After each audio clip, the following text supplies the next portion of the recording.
and to the republic for which it stands, one nation, under God, indivisible, with liberty and justice for all. Roll call, please. Mr. Grigsby? Here. Mrs. McCarthy? Here. Mrs. Saxon? Here. Mrs. Tamira? Here. Mr. Vaca? Here. Finalization of the agenda. Is there anything to add and or delete? The agenda is final as presented, President Baca, President of the North Ridgeville City Schools Board of Education. Well done. Thank you. Nice to see you're so enthusiastic this evening. All right, we'll move right into the superintendent's report.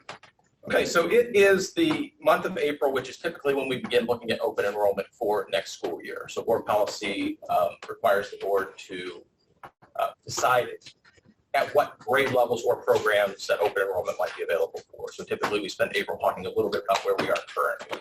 So currently in the district, there are 67 students that are open enrolled in some capacity. In some cases, that's true open enrollment. In some cases, that might be a court-placed open enrollment. We get a lot of questions about, you're a growing district, you've got space crunches here and there, why do you allow open enrollment?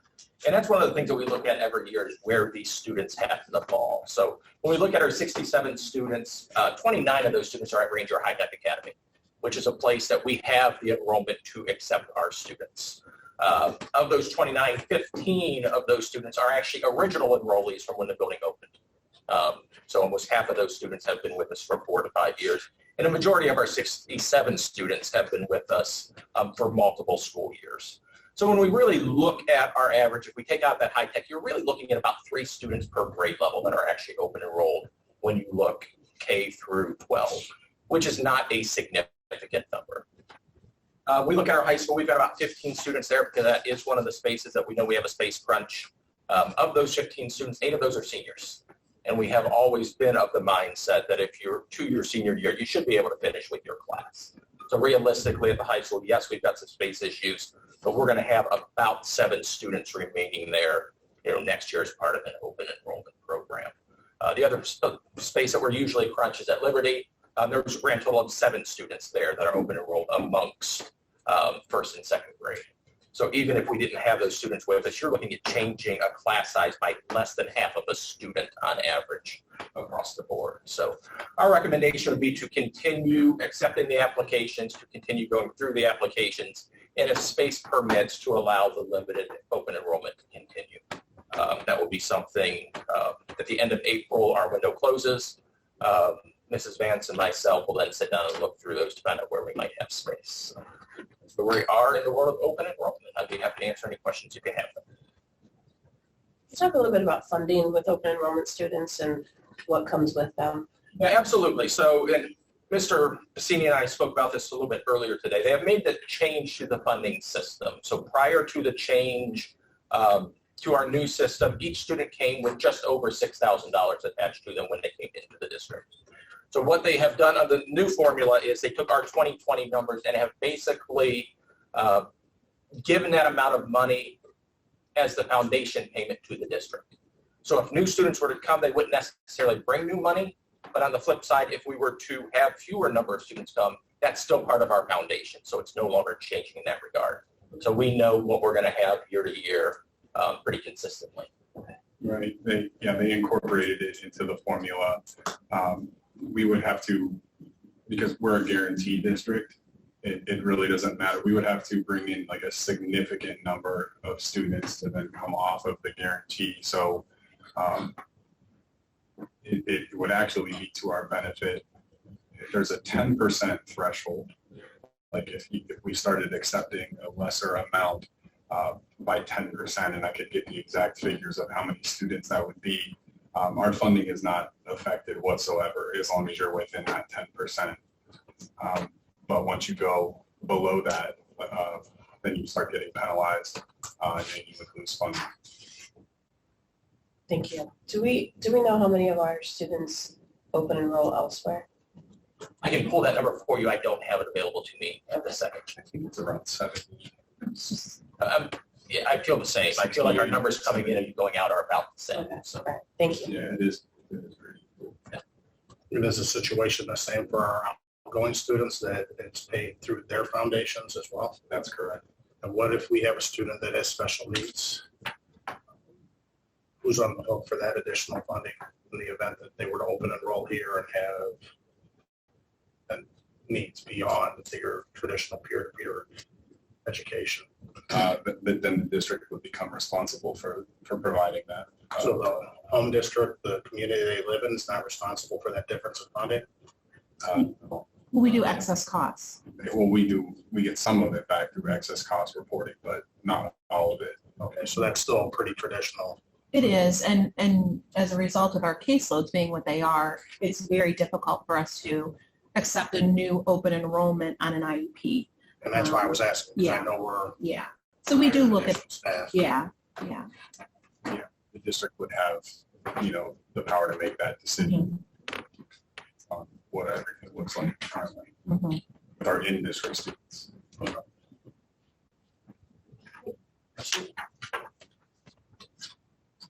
All right, here's an opportunity of hearing of the public. If you'd like to address the Board of Education, now's your chance. Okay, seeing none, we will move into the consent agenda. We have an education report this evening, Ms. Tamira. We have quite a few items for consideration under the education report. The first item is an agreement with the Educational Service Center of Lorain County. This is an annual county service agreement, which includes participation in speech and language supervisory services, audiological services, behavior specialist support services, gifted and talented supervisory services, and parent mentor services. The agreement also includes specialized district services of a board-certified behavior analyst and 2 district social workers. The ESC of Lorain County also provides pathways to success. The consortium preschool education programming services to North Ridgeville City Schools. The second item is an agreement with Murray Ridge School. Murray Ridge is a school for students ages 6 to 22 with developmental delays. This agreement is a renewal for educational services for those students. Next, the IT department has determined that the 1-to-1 Chromebooks for the high school and the incoming second grade class need to be updated. After soliciting quotes from several vendors and reviewing prices, it is recommended that the North Ridgeville Board of Education award the Chromebook purchase to CDWG to refresh Chromebooks for incoming second graders and high school students grades 9 through 12 at NRHS and RHTA. The final item we have is a resolution to approve a memorandum of understanding between the Board of Education and the City of North Ridgeville. This agreement clarifies the purpose of the School Resource Officer Program and roles and expectations between the participating entities, along with establishing the needed commitment and support from both institutions. This is the first reading for this item. The second reading and consideration for approval will be at our April 19th regular meeting. Is there any questions this evening? Or can you share with the community exactly how that relationship works with the schools in regards to the resource officers? Yeah, absolutely. So we've got a very good working relationship with the city in that regard. So the city actually provides us 2 resource officers.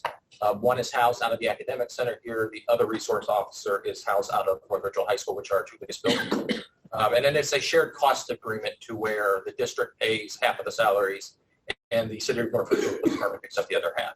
And in our buildings where we do not have full-time resource officers, those buildings are visited by the patrol units throughout the course of the day. Thank you very much. All right. We'll move into the communications report, Mr. Grigsby. It's a long read, so here we go. But we thought the same thing. It's a great reason too. But it is recommended the Board of Education accept the following gifts with appreciation. A monetary donation of $2,700 donated by the North Ridgeville Athletic Boosters to purchase a sound system for the North Ridgeville baseball fields. That would be strange. A monetary donation of $220 donated by the North Ridgeville Athletic Boosters to purchase a plastic storage or plastic storage containers for the North Ridgeville swim team. A monetary donation of $500 was donated by Gutter Boys Incorporated to go towards the North Ridgeville City Schools Entrepreneurship Scholarship Fund. A monetary donation of $500 was donated by Poppy's Popcorn Incorporated to go towards the North Ridgeville City Schools Special Olympics Program. A monetary donation of $500 was donated by Brady's Custom Homes to go towards the North Ridgeville City Schools Special Olympics Program. A monetary donation of $250 was donated by Cult Manufacturing to go towards the North Ridgeville City Schools Special Olympics Program. A monetary donation of $250 was donated by Granite Works Stone Design to go towards North Ridgeville City Schools Special Olympics Program. A monetary donation of $250 was donated by Dick Esser Plumbing and Heating to go towards the North Ridgeville City Schools Special Olympics Program. A monetary donation of $150 was donated by North Ridgeville Athletic Boosters to go towards the North Ridgeville City Schools Special Olympics Program. A monetary donation of $25 was donated by Gene Vaughn to go towards the North Ridgeville City Schools Special Olympics Program. A monetary donation of $30 was donated by Patty Shellhouse to go towards the North Ridgeville City Schools Special Olympics Program. A monetary donation of $20 was donated by Carol Batt to go towards the North Ridgeville City Schools Special Olympics Program. A donation of $250 was donated by Modern Poured Wall to go towards North Ridgeville City Schools Special Olympics Program. A donation of $250 was donated by Kingsborough Electric to go towards North Ridgeville City Schools Special Olympics Program. And a monetary donation of $200 was donated by North Ridgeville Garden Club to the RHTA for beekeeping. We thank our committee for the tremendous support of our schools and students. Thank you. All right, we'll move into the Buildings and Operation Report. We have several items to consider under the Buildings and Operations Report. First, it is recommended that the Board of Education enter into an agreement with Burgess Nyepel Engineers to provide specifications in a bid package along with construction phase services for the resurfacing of the transportation and maintenance parking lot. It is also recommended that the Board of Education approve the advertising of the bids for the resurfacing of the same parking lots. Finally, there is consideration for approval for bids for tennis courts at North Ridgeville High School. The recommended contractor for that project is Karen Asphalt Paving. This is the first reading of these items. The second reading and consideration for approval will be at the April 19th regular meeting. Moving to Human Resources Report, Ms. Saxon. We have a number of items in the Human Resources Report. 15 continuing contracts, 168 limited contracts, 1 intervention specialist / tutor contract, 5 healthcare associate contracts, 181 support staff continuing contracts, 39 support staff limited contracts, 7 special project supplemental contracts, 2 certified staff appointments, 6 certified staff leaves of absence, 2 support staff leaves of absence, 1 certified staff resignation, 4 support staff resignations, 1 administrative staff benefit book, 1 supervisor manager benefit book, 1 non-represented support staff benefit book. This is the first reading for these items. The second reading and consideration for approval will be at the April 19th regular meeting. This concludes the Human Resources Report. Thank you. We'll move into the Finance Audit Report. Ms. McCarthy. Thank you, Mr. Baca. We have one item tonight for consideration under the Finance Audit Report. It is recommended the Board of Education approve the resolution accepting the amounts and rates as determined by the Budget Commission and authorizing the necessary tax levies and certifying them to the county auditor. I move to approve the Finance and Audit Report in one reading. Moved by Ms. McCarthy, second by Ms. Tamira. Is there any discussion? Roll call, please. Mrs. McCarthy, Yes. Mrs. Tamira, Yes. Mr. Grigsby, Yes. Mrs. Saxon, Yes. Mr. Baca. Yes. All right, we're going to move into the Human Resources Report. Mr. Pruitt, you have something for us this evening? Yeah, absolutely. Before we get into the Human Resources Report, we've got somebody here that we'd like to recognize tonight who is on our report. So Mrs. Stacy Gaines is going to be our coordinator of community service here, hopefully in a couple of minutes with a couple of positive votes. And to introduce her, we have Mrs. Gaines. So, Hi, everybody. I would like to have just the opportunity to introduce you to Stacy Gaines. Stacy Gaines is joining the newly branded Student Services Department as a coordinator. We are thrilled that Stacy has accepted our offer. Stacy has worked for the past 18 years for Brunswick City Schools. Her experience at Brunswick includes being an intervention specialist for multiple grade levels, instructional coach for grades pre-K to 8, where she provided professional and also supported PBIS, IAT, positive behavioral inner supports, intervention assistant teams. I'll break it down. Thank you. Yes. Sometimes I forget those.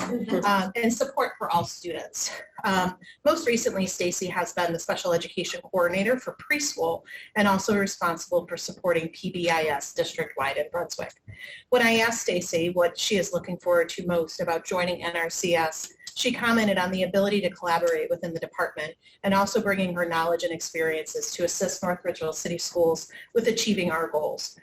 Stacy lives in North Royalton with her husband Doug and her 2 daughters Brindley and Sloan, who are here to support her tonight. So I would just like to introduce Stacy Gaines to have a moment just to come up and introduce herself to you.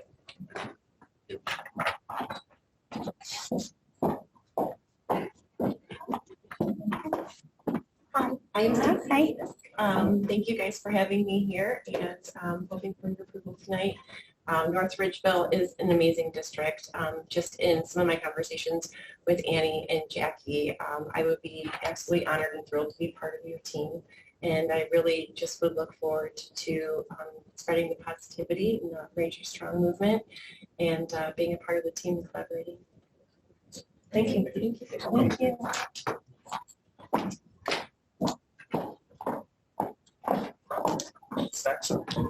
We have a few items to consider under the Human Resources Report. 1 administrative contract, 1 non-represented support staff appointment, 1 hourly home instructor contract, 1 support staff leave replacement appointment, 1 support staff substitute contract, and 1 support staff adjustment. I move to approve the human resources items in 1 reading. Second? Moved by Ms. Saxon, second by Ms. Tamira. Discussion? Roll call, please. Mrs. Saxon, Yes. Mrs. Tamira, Yes. Mr. Grigsby, Yes. Mrs. McCarthy, Yes. Mr. Vaca. Yes. Again, congratulations and Welcome. officially welcome. Thank you very much. It's recommended the Board of Education adjourn this regular meeting. Moved. Second? Moved by Ms. McCarthy, second by Ms. Tamira. Roll call, please. Mrs. McCarthy, Yes. Mrs. Tamira, Yes. Mr. Grigsby, Yes. Mrs. Saxon, Yes. Mr. Vaca. Yes. Thank you, everybody, for joining us this evening.